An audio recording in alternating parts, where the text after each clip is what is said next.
কখনো কি মনে হয়েছে কিছু স্মৃতি আমাদের ছেড়ে যায় না, তারা ফিরে আসে গল্প হয়ে। এটাই মনের মেমোরি লেন, যেখানে প্রতিটি গল্প মনের এক টুকরো অনুভূতি।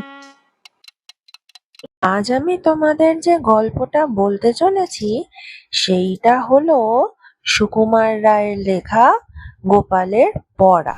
দুপুরের খাওয়া শেষ হতেই গোপাল অত্যন্ত ভালো মানুষের মতন মুখ করিয়া দু একখানা পড়ার বই হাতে লইয়া তিনতলায় চলিল। মামা জিজ্ঞেস করিলেন, কিরে গোপলা, এই দুপুর রোদে কোথায় যাচ্ছিস? গোপাল বলিল, তিনতলায় পড়তে যাচ্ছি। পড়বি তো তিনতলায় কেন? এখানে বসে পড় না। এখানে লোকজন যাওয়া আসা করে, ভোলা গোলমাল করে, পড়বার সুবিধা হয় না। আচ্ছা, যা, মন দিয়ে পড়গে। গোপাল চলিয়া গেল।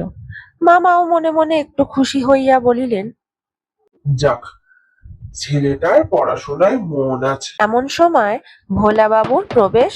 বয়স ৩ কি ৪, সকলের খুব আদুরে। সে আসিয়াই বলিল, দাদা কই গেল? দাদা এখন তিনতলায় পড়াশোনা করছে, তুমি এখানে বসে খেলা করো। ভোলা তৎক্ষণাৎ মেঝের ওপর বসিয়া প্রশ্ন আরম্ভ করিল, দাদা কেন পড়াশোনা করছে?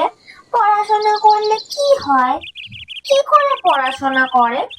ইত্যাদি। মামার তখন কাগজ পড়িবার ইচ্ছা। তিনি প্রশ্নের চোটে অস্থির হইয়া শেষটায় বলিলেন, আচ্ছা বলে বাবু, তুমি ভুজিয়ার সঙ্গে খেলা করো গিয়ে, বিকেলে তোমায় লজেন্স জুস এনে দেবো। ভোলা চলিয়া গেল। আধ ঘন্টা পর ভোলাবাবুর পুনঃপ্রবেশ। সে আসিয়াই বলিল, মামা, আমিও পড়াশোনা করব। বেশ তো, আর একটু বড় হও, তোমায় রংচঙে সব পড়ার বই কিনে দেবো। না, সেরকম পড়াশোনা নয়। দাদা যেরকম পড়াশোনা করে সেই রকম। সে আবার কি রে? হ্যাঁ, সেই যে পাতলা পাতলা রঙিন কাগজ থাকে, আর কাঠি থাকে, আর কাগজে আঠা মাখায়, আর তার মধ্যে কাঠি লাগায়, সেই রকম। দাদার পড়াশোনার বর্ণনা শুনিয়া মামার চক্ষু স্থির হইয়া গেল। তিনি আস্তে আস্তে পা টিপিয়া টিপিয়া তিনতলায় উঠিলেন। চুপি চুপি ঘরের মধ্যে উঁকি মারিয়া দেখিলেন তার ধনুর্ধর ভাগ্নেটি জানলার সামনে বসিয়া এক মনে ঘুড়ি বানাইতেছে। বই দুটি ঠিক দরজার কাছে তক্তপোশের ওপর পড়িয়া আছে। মামা অতি সাবধানে বই দুখানা দখল করিয়া নিচে নামিয়া আসিলেন। খানিক পরে গোপাল চন্দ্রের ডাক পড়িল। গোপাল আসিতেই মামা জিজ্ঞেস করিলেন, তোর ছুটির আর কদিন বাকি আছে? 18 দিন। বেশ, পড়াশোনা করছিস তো, না কেবল ফাঁকি দিচ্ছিস? না, এই তো এতক্ষণ পড়ছিলাম কি বই পড়ছিলি? সংস্কৃত।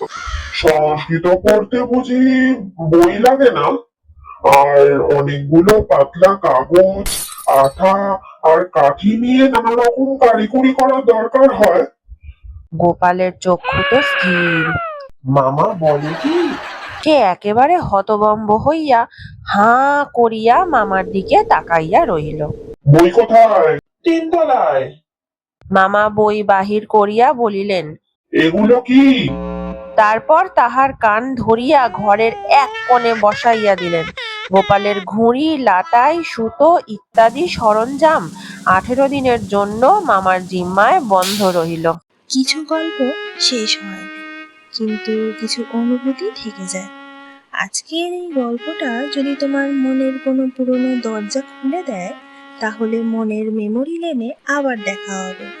আর গল্পটা যদি তোমার ভালো লেগে থাকে, তাহলে এই পথ চলার সঙ্গী হয়ে থেকো।